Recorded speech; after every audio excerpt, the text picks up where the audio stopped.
सबसे पहले जाएं तो 1606 में गुरु अर्जन देव, जिन्होंने स्वर्ण मंदिर की स्थापना की थी, उनका भी इसीलिए उनको मौत की सजा दी गई मुगलों द्वारा, यानी कि जहांगीर द्वारा, क्योंकि वो उनका वहाँ उस जमाने में एक सूफी संत होता था, अपने आप को सूफी बोलता था, जिसका नाम था अल फरूकी सरहिंदी।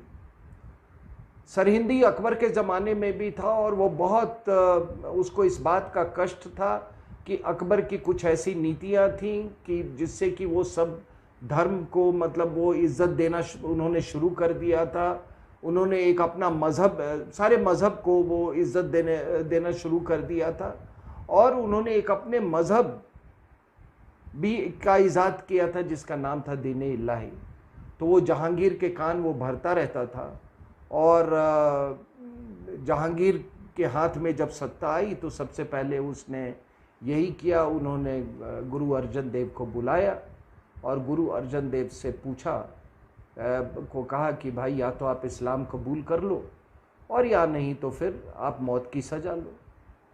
तो गुरु अर्जन देव ने मौत की उनको सज़ा दे दी गई।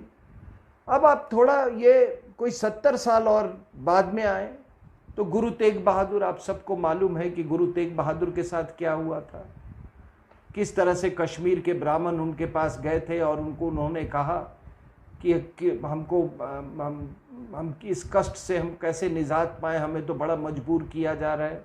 और आपको मालूम है कि काफ़ी मात्रा में उस समय, और जितनी यातनाएं देके कितने लोगों को उन्होंने इस्लाम में कन्वर्ट कर दिया गया था आपके कश्मीर में। वो ऐसे ही मुस्लिम मेजॉरिटी स्टेट नहीं हुआ था। ये जितने कन्वर्टी हैं, जितने मुस्लिम्स हैं कश्मीर में, वो ज़्यादातर 90% वो कश्मीरी ब्राह्मण हैं जिनको इतनी यातनाएं दी गई, वरना कोई ब्राह्मण यूं ही नहीं कन्वर्ट कर सकता है। तो उनको जब कुछ जो बच गए वो गए गुरु तेग बहादुर के साथ, और बाकी आपको किस्सा मालूम है, हकीकत मालूम है कि उन्होंने कहा कि भाई हम कैसे निजात पाएं, इससे कोई उपाय नहीं दिख रहा है। तब गुरु तेग बहादुर ने बोला था कि इसको लिए किसी को कुर्बानी देनी होगी। और आपको मालूम है कि गुरु गोविंद सिंह की उम्र उस समय 8 से 10 साल की थी, और उन्होंने कहा कि पिताजी आपसे महान कौन है ये बलिदान देने के लिए। और फिर उन्होंने औरंगजेब को ये खबर भिजवाई कि अगर इस्लाम मुझसे कबूल करवा लोगे तो सभी जितने ये ब्राह्मण हैं सब मुस्लिम बन जाएंगे। तो वही फिर किस्सा फिर हुआ, जिस किस्से की अभी तारू सिंह की मैंने चर्चा वहाँ से शुरू की, तेग बहादुर के बारे में, ये अर्जन देव के बारे में मैंने बात की, और गुरु तेग बहादुर के बात कर रहा हूँ मैं। तो उनको भी यही कहा गया, और इतनी यातनाएं दे के भाई सतीदास मतीदास को किस तरीके से, मतलब ये इजात, ये तड़पाने के, इजात प्रताड़ित करने के नए नए तरीके ये ढूंढते हैं। जिहाद का ये 1400 साल का ये इतिहास रहा है। तो आप जो इस्लामिक स्टेट की जो प्रताड़ना की जो आप तरीके देखते हैं, वो कोई नए तरीके नहीं है। इसके लिए ऐसे क्रूरता भरी ये तरीके उन्होंने 1400 साल पहले से ईजाद करना शुरू कर दिया था। तो आपको मालूम है कि किस तरह से उसके बाद तेग बहादुर जी का सर कलम कर दिया गया, और वहीं पर आज गुरुद्वारा शीशगंज स्थित। अब उसके बाद आप चले आए, ये मैं आपको 1675 की बात कर रहा हूँ। 1705 में क्या होता है, गुरु गोविंद सिंह के जो बेटे थे जुझार सिंह और फतेह सिंह, 9 साल उम्र थी, 5 साल दूसरे की 5 साल उम्र थी, उनको भी एक नए तरीके से प्रताड़ित करना शुरू किया। और उनको भी यही कहा गया कि तुम इस्लाम कबूल कर लो, तुमको सब कुछ मिलेगा, तुमको राज मिलेगा, तुमको धन मिलेगा, तुमको दौलत मिलेगी, दुनिया की सारी अच्छी चीज़ें मिलेंगी। और उन्होंने मना कर दिया। बच्चे थे, उनकी दादी जिंदी थी, माता गुजरी ने जब वो बच्चे पहले दिन आए तो उनकी आंखों में देख के माता गुजरी को ये पता चल गया था कि ये बच्चों ने इन्होंने अपने हिम्मत नहीं हारी, और इन्होंने ये सारे जो तमाम उनको ये प्रलोभन दिया गया था उसको ठुकरा के उन्होंने कहा कि हम इस्लाम नहीं कबूल कर सकते, ये नामुमकिन है। हमारे पिताजी, हमारे बड़े दो भाइयों ने भी बहुत कुर्बानी दी और हम भी कुर्बानी देंगे। और उसके बाद मालूम है आपको कि 1708 में किस तरीके से गुरु गोविंद सिंह को उनको नींद में किस तरह वो जमशेद खान और वो क्या नाम था, वली बेग जो भी नाम था, उसने आके किस तरह से नींद में इनको मारा था। तो ये पूरी एक मैं ऐतिहासिक पृष्ठभूमि दे रहा हूँ आपको 150 साल की, और उसके बाद तक 1947 पार्टीशन के राइट्स तक की ये पूरी पृष्ठभूमि है। और उन बच्चों ने उस समय जो गवर्नर थे वहाँ के, सरहिंद का जो गवर्नर था, उनको बुलाया था उन बच्चों को, और उन बच्चों ने, वली खान उसका नाम था, उसने उन बच्चों ने जब वो मिले उस गवर्नर से तो सबसे पहले उन्होंने वही कहा, वाहेगुरु जी का खालसा, वाहेगुरु जी की फतेह।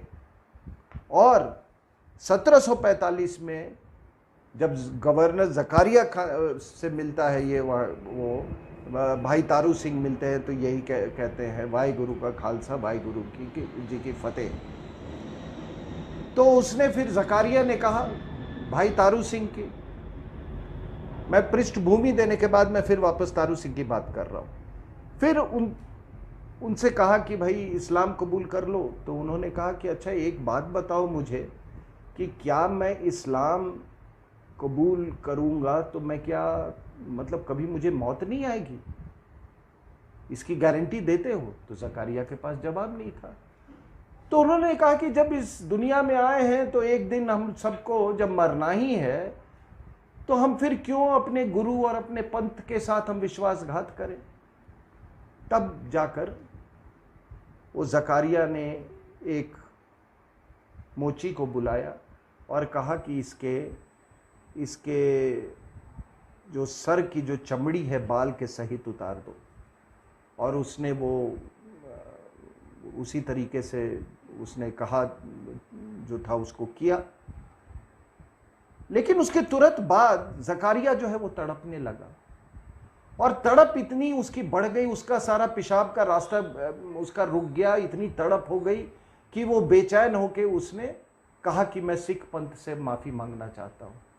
तो एक उस समय सरदार सुवेग सिंह थे, तो उन्होंने कहा कि माफ़ी ज़रूर मिलेगी, तुम्हें राहत ज़रूर मिलेगी, लेकिन उसके लिए तुमको भाई तारू सिंह के जूते अपने सर पे मारने होंगे। और उसने माना, ऐसा किया, और उसे बड़ा सुकून मिला थोड़े देर के लिए। और उसके बाद, लेकिन थोड़े देर के बाद मौत हो गई, और उसके बाद भाई तारू सिंह भी वो शहीद हो गए, उनका स्वर्गवास हो गया। तो मेरा कहने का तात्पर्य क्या है कि ये जो इस झांसे में जो लोग आ रहे हैं, करतारपुर कॉरिडोर और इस झांसे में, इतिहास को ना भूलें। 1400 साल से